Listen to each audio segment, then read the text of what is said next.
It's a long video. We're live. Hi, we're live, but no one is here. Should I just start the video? Or... Yeah, start it. Yeah, let's just start it. I love this video.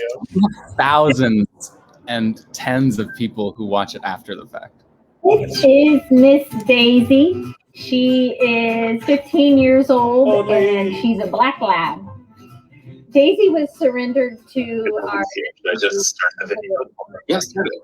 hospice care and could no longer take care of her. Some of my favorite things about Daisy is how stubborn she is. And she asks for what she wants, and she asks for it until she gets it. Daisy was suffering from some sort of degenerative. You can still see she stands funny, so some sort of pain. She wasn't really using her back legs, dragging one of her legs, barely got up. She also seemed to have a little bit of dementia. And the biggest thing she was suffering from was a large... Like, no, I want it there. That's attached to her spine on her back. And we started feeding her a raw and freeze-dried diet. A full protein, we feed her turkey or rabbit, and that was a big help in her recovery.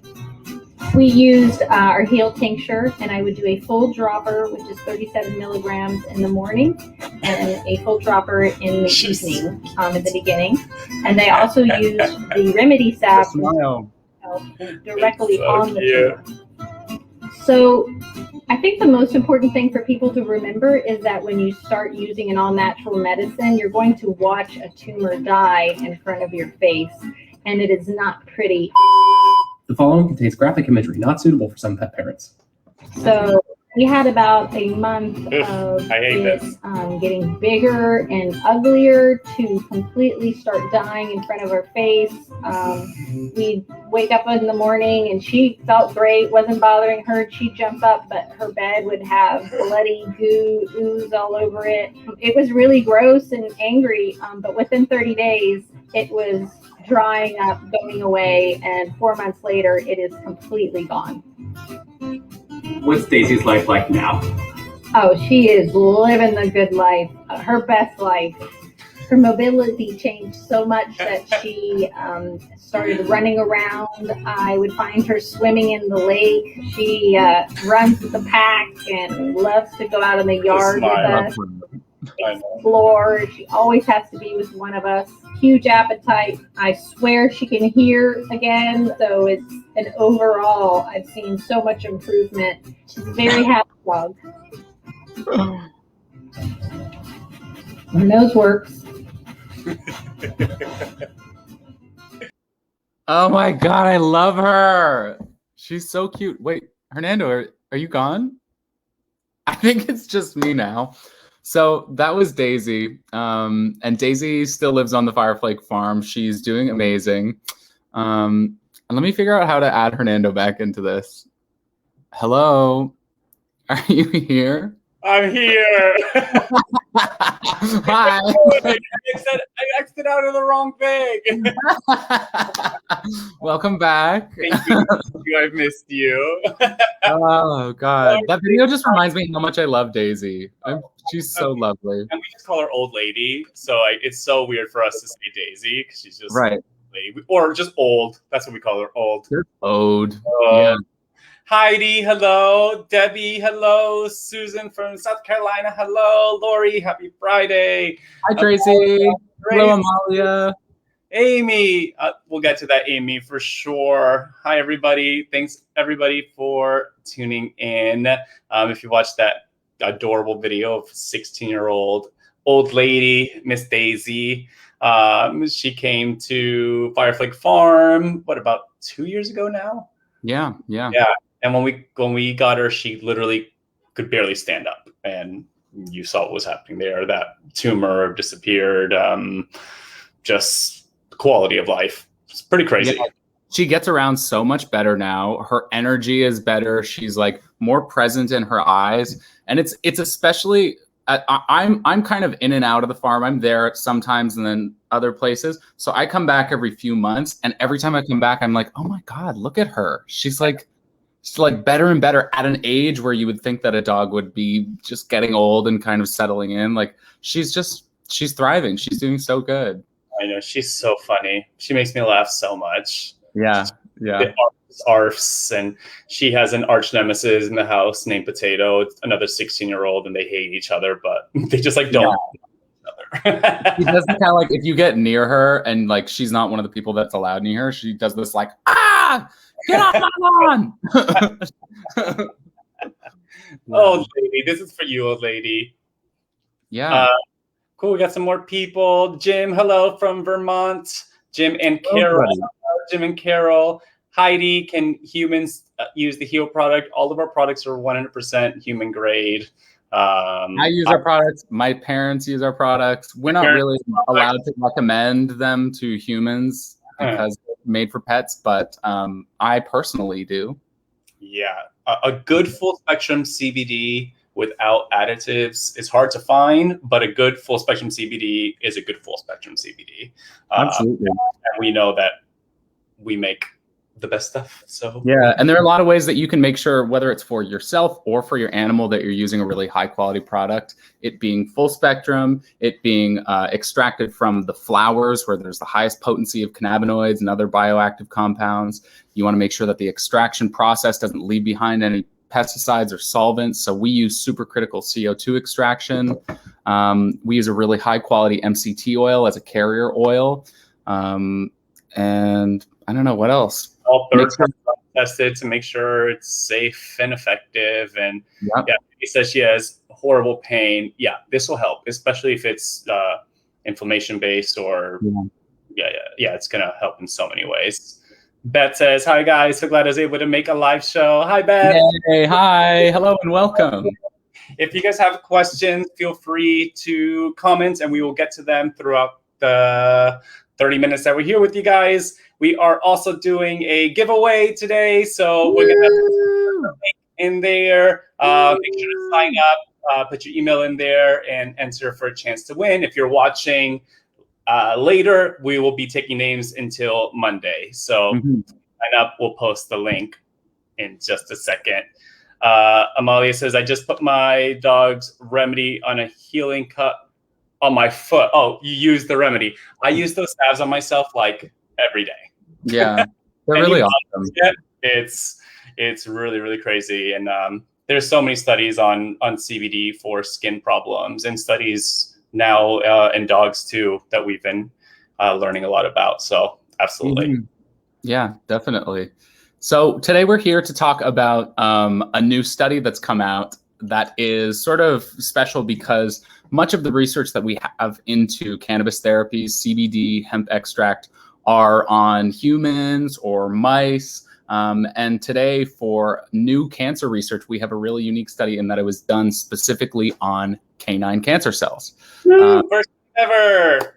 Yeah, so this is really great. And it kind of like, it sort of corroborates a lot of things that we already knew, you know, a lot of things that have been proven in other research studies that we're finally able to say, okay, but we can also prove that that applies directly to our dogs, which is great. Yeah, and that's all because we all have an endocannabinoid system. So much of the research that we're getting for humans, whether it's through animals or through actual humans or through a petri dish, it can all be applied to cats and dogs and horses because we all have the endocannabinoid system. So it's great to have something specific on canines, but it's stuff we've already known for a little bit. Yeah, right? Yeah, absolutely.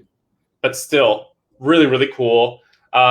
So many of these preclinical studies that have come out have shown the effects of both CBD and THC on cancer, whether it's triggering cell death or stopping the tumor from growing or spreading or helping chemotherapy. And we're finally also starting to get into the cannabinoid ratios and cannabinoid profiles that are helping target specific things. So in this study, they did it with a CBD isolate, a CBDA isolate, and a full spectrum CBD product with CBDA and THC, and I think it was CBG and CBN. So it's cool that we're now starting to like not just figure out, does CBD work for this? No, what ratio of CBD works for this? Right. And that's the future of cannabis for sure. Right. Yeah, absolutely. And I think in the full spectrum extract, it looked a lot like they talk about a bunch of different cannabinoids that are in it that you should be able to go onto a certificate of analysis. Like if you go to our Heal tincture, if you look at the certificate of analysis for what's in it, it looked a lot like what we have, where there's CBD, CBG, CBC. So you want to be able to, if you go onto a certificate of analysis for a CBD company, you want to be able to see those minor cannabinoids in there too, because they have boosting effects and they moderate some of the deleterious effects of some of the cannabinoids. So really good full spectrum. A lot of times, like an isolate CBD, the problem with that, not only are you not getting all the other therapeutic compounds, but those compounds help mitigate any side effects. So a lot of times when you see studies with elevated liver enzymes, it's usually an isolate because these other cannabinoids aren't there to help. These other terpenes aren't there to help. Right. So it's really, really important for the entourage effect, meaning all those compounds working together. Yeah. Yes. Yeah. Yes. Cool. Well, you want to get started on the actual study? Yeah, absolutely. So I'm going to talk a little bit about kind of what it sought to find. In canine cancer, they kind of spotlighted several different types of cancer that dogs are prone to, and went to seek the effects of CBD on those specific cancer types. Some of them we know and have talked a lot about on here. One of them, bone cancer, osteosarcoma, which we talk a lot about because we're currently working with a dog, Nina, on the Firefly Farm, our rescue, who has osteosarcoma, which is a very painful and aggressive bone cancer. So Nina has had osteosarcoma we really started noticing it about a year ago now, and she is doing great on just cannabis therapies, diet, mushrooms. She's now taking ozone therapy, but she is not on any typical chemotherapies or anything else. So bone cancer is a big one. Mast cell tumors like the one that Daisy had in that video that we showed, melanomas, lymphomas, and hemangiosarcomas. So this study looked into all these different types of cancers and the effects of CBD, full spectrum hemp extract, like Hernando said, on each of them, and with really positive results. Yeah, really positive results, and some when it came to chemotherapy, we'll get there. Also, some things that we need to learn more about, right? Like, yeah. It's also showing us that as much as we know, there's still so much left to find out, especially in the cancer realm, for sure. Absolutely, it's so complicated because each of these cancers is in a different place in the body, has different characteristics and different properties. But that's part of why cannabis is so effective, because cannabis itself too has so many different healing properties that are all balanced with each other. So the numerous anti-cancerous properties that cannabis has, there are a bunch of them. They all kind of overlap and kind of blanket a bunch of the mechanisms that cancer works in. Exactly. So this study did, like I said before, CBD, CBDA, and a full spectrum CBD product. They found that CBDA, and CBDA is the acidic form of CBD. So CBDA turns into CBD when you put heat on it. They found little effect with CBDA on these cancer cells. They found a really great success with that CBD isolate, but they found the absolute best effect with a full spectrum CBD. And not only that, but they were able to find better results with smaller amounts, just proving again that a full spectrum product is superior. And in that, they found that it was able to kill the cancer cells without affecting the healthy cells. They found that it stopped the spreading and the growth. And they also found that with a certain chemotherapy, that it actually helped it work even better. Mm-hmm. I'm missing anything there? I think that's it for those 3 points. Those are kind of the three main things that they found. That it encouraged apoptosis, so the natural cell death cycle. Every cell in the body has a natural kind of like lifespan where at a certain point, it has like a programmed time where it stops reproducing, because cells will just cells just keep reproducing until they're done. But at a certain point, it will turn off that function and die because it's like, I'm getting a little old. I'm getting a little prone to dysfunction. So I'm gonna head out. So that's a really important thing. And CBD encourages that kind of like, okay, you should probably go now. Yeah. Another study, actually, I want to show you. We talked about this book from Mary Biles. If you guys ever want to pick it up, it's on Amazon. It's pretty spectacular. She's pretty amazing. But I was reading her chapter about CBD and the other studies. This is before the canine specific one came. And where's this? Yeah, so CBD stopped why can't I find it? So scientists have also noted how CBD can cut off a tumor's blood supply, limiting its ability to grow and spread. So that's a really, really cool one, is that the fact that it's literally cutting off the blood supply of these tumors. Right. Yeah. And actually, I'd love to address one of the questions that we got in here, where somebody asked, where is it? Amy, you said it's normal for the tumor to get worse before it heals. I think that, what we're seeing, like what the evidence shows about how CBD affects tumors kind of points to why we see these tumors become necrotic and you kind of watch them die. When you have these tumors that are overproducing and reproducing too quickly, what CBD does is it encourages those cells that are not functioning correctly anymore to end their life cycle. And then also there's another process called autophagy, which is the body's natural kind of like police on cells, basically, that if a cell is misfunctioning, then the immune system will target them and actually kind of remove them and kill them off. So when you see a tumor dying, you're seeing a lot of cells being either ending their own life cycle or having the immune system attack them and kill them. So as this tumor is dying, it looks really gross. It looks like your animal is hurt, but really it's the body's natural process kind of like taking control and reining in that overproduction of cells that shouldn't be there to begin with. Yeah, exactly. And when it comes to something like an MCT, where you're going to be able to see it through the skin, of course, we always encourage giving the tincture through the gum so it goes through the bloodstream, but also putting one of our salves, CBD salves, directly on the spot is going to help a lot. Carter and I have been kind of going through this one study done on cannabinoid of Mary Biles. Love you, Mary Biles. About cannabinoid. Wrote the book. Oh, gotcha. It's on Amazon. Yeah, we've been reading this study about cannabinoid receptors in dog skin. And dogs actually have a thinner layer of skin than humans do. And because of that, they have more receptors on their skin than we do, which is why we're seeing such pretty incredible progress putting a topical salve directly on the tumor. So we're attacking it from the bloodstream and directly on with all those receptors there. And it's really, really making a huge difference. Yeah. And you pointed this out to me that this study also says that like humans have more layers of skin and that there's less of a concentration of CB2 receptors throughout some layers of the skin, but dogs have both CB1 and CB2 receptors throughout the thinner, like less layered skin. So it's just more concentrated. There's more spots for those cannabinoids to hook onto and affect the skin's health. Exactly.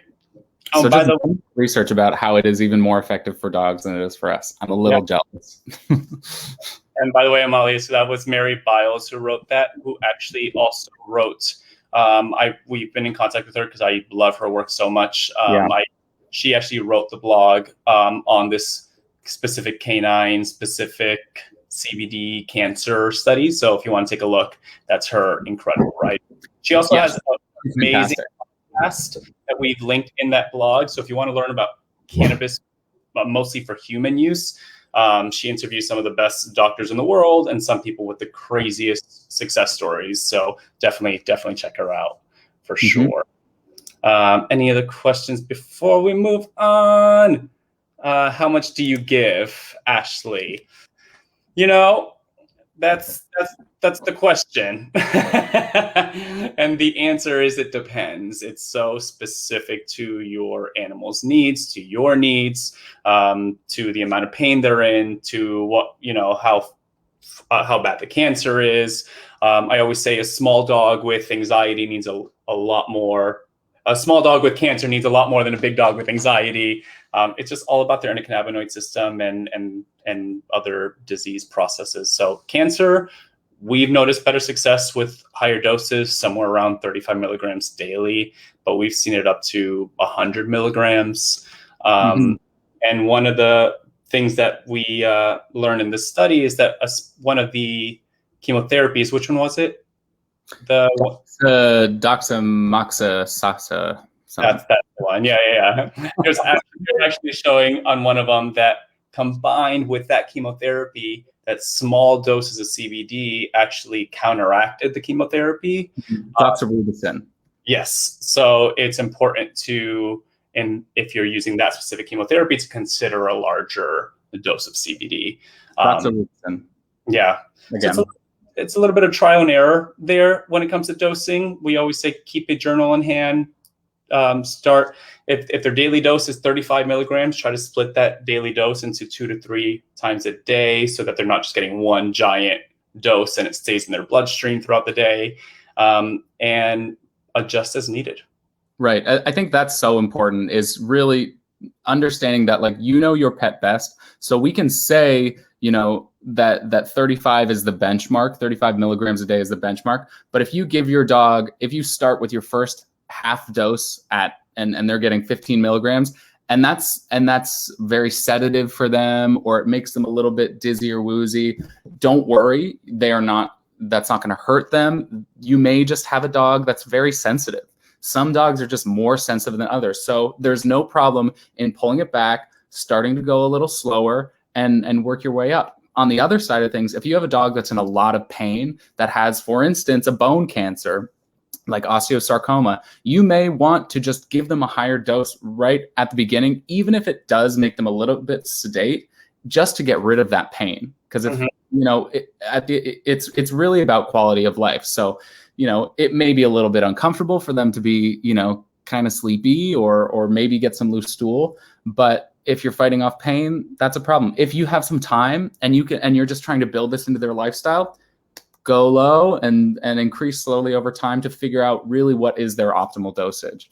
Because you really are the only one who can know. We can tell you what the average dog thrives on and the range between, but it's going to be specific to your animal based on a whole number of things that we could never possibly know. Yeah.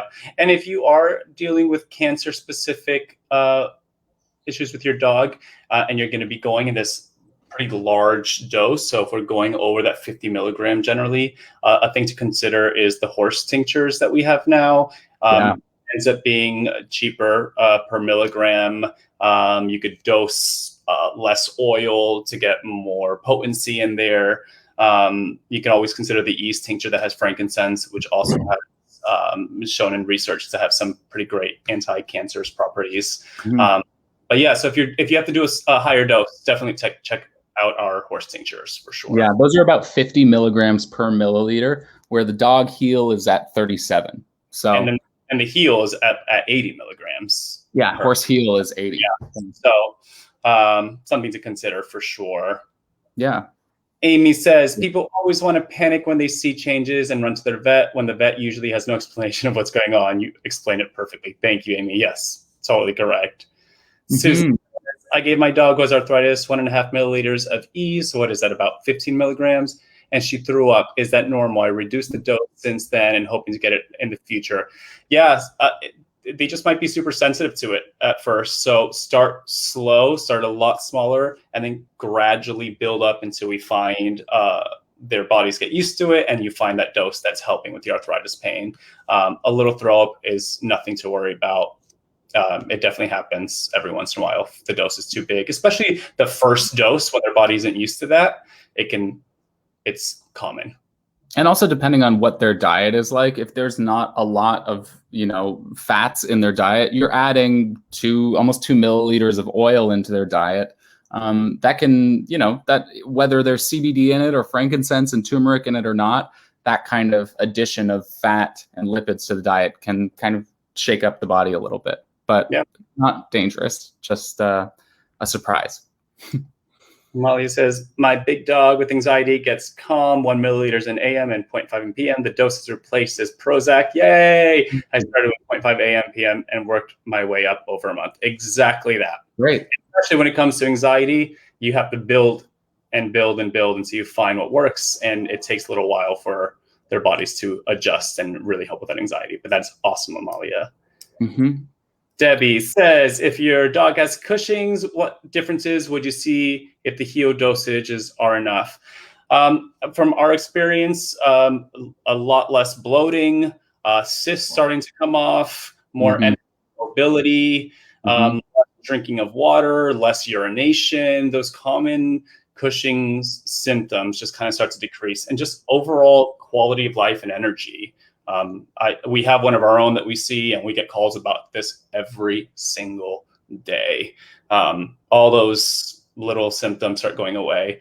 We're going to do one of these one day to kind of talk a little bit more about Cushing's. Dr. Zach will probably end up doing it, so you can get into it. But it's complicated though. Like Cushing's disease, when we're dealing with hormonal imbalances that cause then a bunch of different physical manifestations, and we have a hemp extract is working on a lot of different levels. It's working on the symptoms as well as the cause. So, it's there. That's why we can't be like, this is what it's going to look like every time. Because there are so many different variables in there, but undoubtedly it's helping. And you should just see over a period of time, it is definitely something that you're going to want to be consistent with and kind of monitor over time. Kind of the things that are inhibiting your dog from thriving kind of float away until one day you're kind of like, oh, she's not doing that anymore. She's not waking me up in the middle of the night to go pee all the time. Her hair isn't as like thin and with all these little lumps and bumps anymore, Yeah, and Debbie, actually, your question about Cushing's kind of pertains to what we're talking about today. Cushing's is caused by a tumor.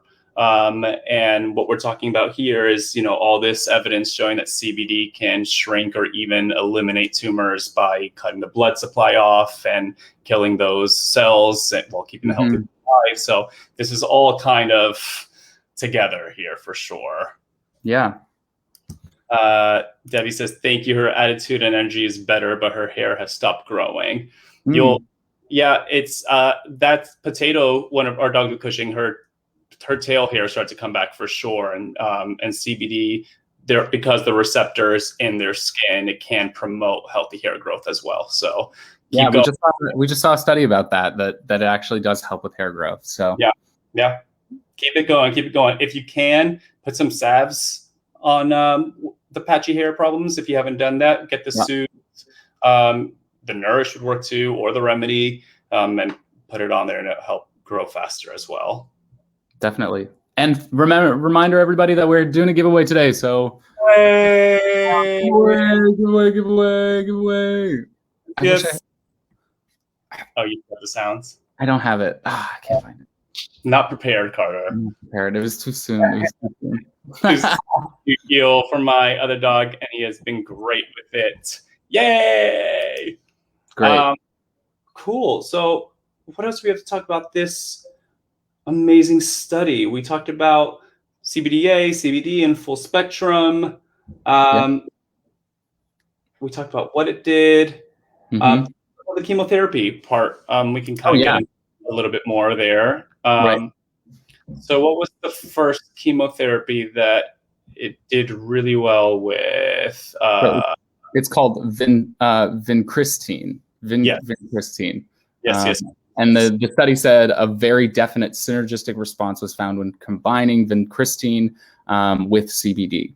So that's really great news, and also not only that, but that it was more effective, the two together, than vincristine alone and CBD from a full spectrum hemp extract alone. So that's what it's talking about when they say synergy. They're working great together. And also, it's not only about while the animal's on the chemotherapy drugs. It's the ability for them to recover afterwards from it.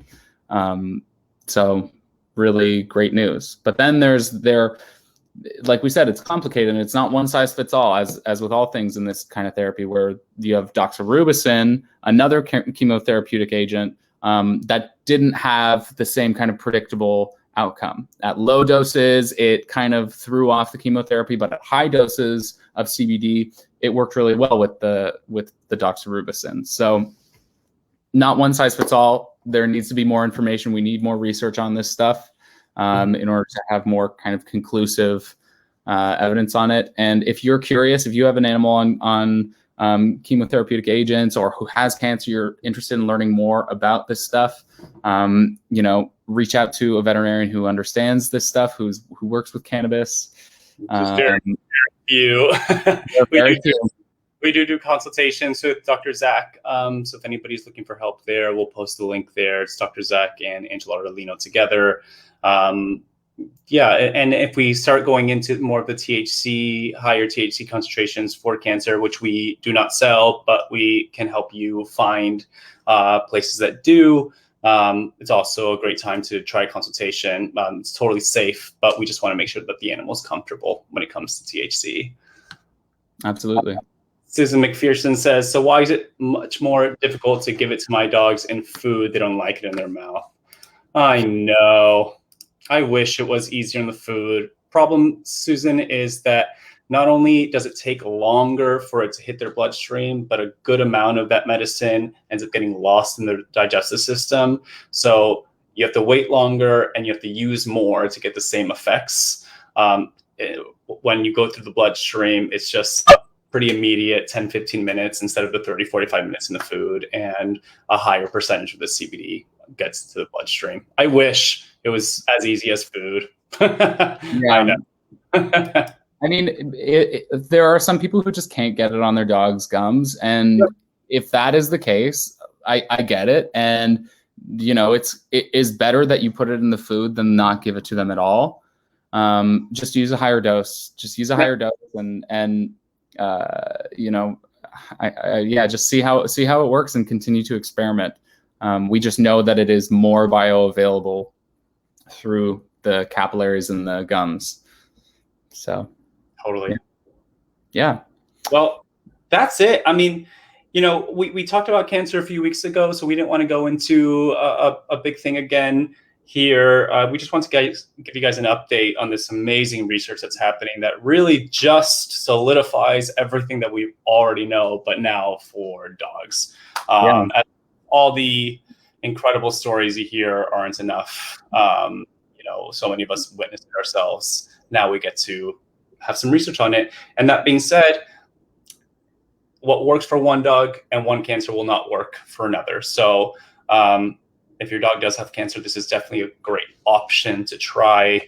Again, different cannabinoid ratios are going to help. Some more THC is going to help others. It's going to be a little bit of trial and error, but it's definitely an option. Lisa says, does Heal help with gastro problems? Absolutely. There's a ton of cannabinoid receptors through the gastrointestinal tract. So, I mean, just offhand, I know that it helps with the release of gastric acid, balancing that. It helps increase blood flow to the lining of the stomach. It reduces inflammation throughout the intestines and the gut. It helps reduce acid reflux. So yeah, absolutely do that. Even better would be, depending on what your dog is on it for, but the frankincense and turmeric and the ease tincture, frankincense and turmeric are also really great for the gut. So yeah, definitely do that. For sure. Jim says we put the CBD in the ear flaps and goes directly in as well. Ear flaps is also an option. It is out of the three, the least effective. And this is new research that's come out. So number one is on the gums, straight to the bloodstream. 2 would be actually in the food, and 3 would be in the ear flaps. But it is still an option. You're just going to have to use more to get the same results you would either on the gums or in food. But absolutely still an option. Right. Sylvia says that My dogs love the taste. See, every dog's different for sure. Molly says, thanks, Carter. You helped me a month ago, answered all my 100 questions on the phone and getting me one star with CBD. I just had a great consultation with Angela and Dr. Zach. Yay! With Doberman's MCT. Thank you all. So happy to hear that, Amalia. That's amazing. Awesome. Well, thank you for the feedback. We really appreciate it. I'm glad that your Doberman is doing better. I'm sure that Angie was very happy to help another Dobie. Yes. All right, guys. Well, thank you so much. Again, please sign up for the giveaway. Share this video, please. If you're watching this and you've tried our products and you've had amazing success, please leave us reviews on our website. You have no idea how much it helps. Share with all your friends. We have now subscription programs. So you get discounts. We have programs where you can give someone $15 to spend, and then you get $15 to spend. You know, if you guys ever have any questions, please feel free to reach out. But share as much as you can, please. Absolutely. Thank you so much. Have a wonderful weekend. We'll see you next week. Thank you, guys. Bye.